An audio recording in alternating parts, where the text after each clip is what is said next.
Masalah zakat itu unik. Di era modern ini, asnaf yang 8 itu ada yang masih permanen, ada yang mulai membingungkan. Seperti amil di masjid-masjid dulu, bener amil betulan atau cuma panitia yang asik ngerokok nunggu pendaftar saja. Saya itu kadang nggak yakin kalau amil di masjid itu amil yang sesuai kriteria fikih. Isinya cuma nyatetin, ngerame-rame, kadang malah jadi tempat kumpul-kumpul yang nggak islami banget. Padahal status amil itu berat syaratnya, bukan sekadar orang yang mau membagi-bagikan beras. Sering ada yang tanya, Gus, zakat itu lebih baik dikasihkan panitia masjid atau langsung sendiri? Jawaban saya gampang, kamu tanya itu karena mau cari yang terbaik atau karena dengki sama panitia. Kalau dengki mending kasih ke masjid saja buat lawan rasa dengkimu itu. Tapi secara objektif, begini, misal saya punya uang 1 juta, lalu ada ponakan saya yang miskin. Ponakan itu kan bukan tanggungan wajib saya seperti anak istri. Dalam Al-Quran jelas dahulukan orang yang punya hubungan kerabat. Itu lebih utama daripada dikasih ke orang lain. Bayangkan kalau 1 juta itu dikasih ke panitia masjid, dibagi satu kampung, ponakan saya mungkin cuma dapat 10.000, nggak cukup buat beli beras. Tapi kalau saya kasihkan langsung, dia bisa dapat 1 juta utuh. Itu namanya pemberian yang kemoto atau terlihat manfaatnya. Ada ulama yang bilang zakat harus merata sedesa. Tapi kalau meratanya cuma bikin orang dapat 1/4 kilo, itu mah kayak kasih makan burung dara. Apa manfaatnya? Fikih itu harus dipikir pakai otak yang benar, jangan asal rata tapi tidak memuliakan si penerima zakat. Mana yang lebih baik? Orang miskin dapat 20 kilo sehingga dia merasa dimuliakan, atau semua orang dapat beras seuprit yang nggak bisa dimasak? Fikih itu ada unsur ikram, memuliakan manusia.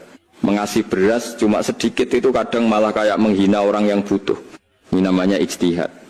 Pendapat saya bisa benar tapi mungkin salah. Begitupun pendapat orang lain. Kita harus berani berpikir kritis. Jangan sampai kita beragama tapi tidak pakai logika kemaslahatan jangka panjang. Agama itu harus membawa solusi, bukan sekadar formalitas. Ulama dulu kalau beda pendapat itu biasa. Imam Syafi'i kalau sholat di masjid Imam Abu Hanifah, beliau tidak pakai kunut karena menghormati mazhab tuan rumah. Itu namanya akhlak. Beda fikih tidak harus bikin bermusuhan. Yang penting dasarnya jelas dan tujuannya mulia. Contoh lagi sholat jenazah. Rukunnya itu takbir 4 kali. Kalau ada yang takbir 5 atau 6 kali, batal tidak. Sebagian bilang batal karena nambah rukun, sebagian bilang tidak karena itu zikir. Begitulah indahnya khilafiyah, asal jangan debat karena masalah uang saja. Ada lagi soal salam. Begitu imam salam pertama, dia sudah keluar dari sholat. Kalau makmum kelamaan nunggu imam salam kedua, ada ulama yang bilang sholat makmum batal karena menggantungkan diri pada orang yang sudah tidak sholat. Masuk akal kan logika fikih seperti ini. Di pesantren saya, kalau imam salam pertama, separuh santri langsung berdiri, separuh nunggu. Saya bilang, yang berdiri itu pakai fikih, yang nunggu itu pakai akhlak. Dua-duanya benar.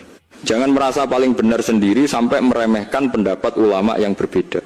Sekarang soal puasa. Orang yang sudah tua renta atau sakit permanen itu wajib bayar fidyah. Fidyah itu memberi makan orang miskin. Tapi ingat, miskinnya harus miskin asli, bukan miskin formalitas gara-gara mau dapat bantuan dari Pak Lurah padahal punya motor ninja. Syekh Nawawi punya pendapat unik. Beliau mengaitkan ayat fidyah dengan zakat fitrah. Logikanya, setelah perintah puasa ada perintah bertakbir. Nah, di sela-sela itu ada kewajiban harta. Ini menunjukkan betapa telitinya ulama kita menggali hukum dari susunan ayat Al-Quran. Kalau kamu masih muda tapi sakit saat Ramadan, ya jangan bayar fidyah dulu. Asumsinya nanti kamu bakal sehat lagi dan bisa mengqadha. Sakit itu kadang kafarat penggugur dosa. Kalau tidak bisa sedekah karena tidak punya uang, ya dilarikan ke sakit supaya dosanya habis. Banyak orang datang ke saya mengeluh susah, rata-rata masalah ekonomi. Saya bilang, sakit itu solusinya istighfar.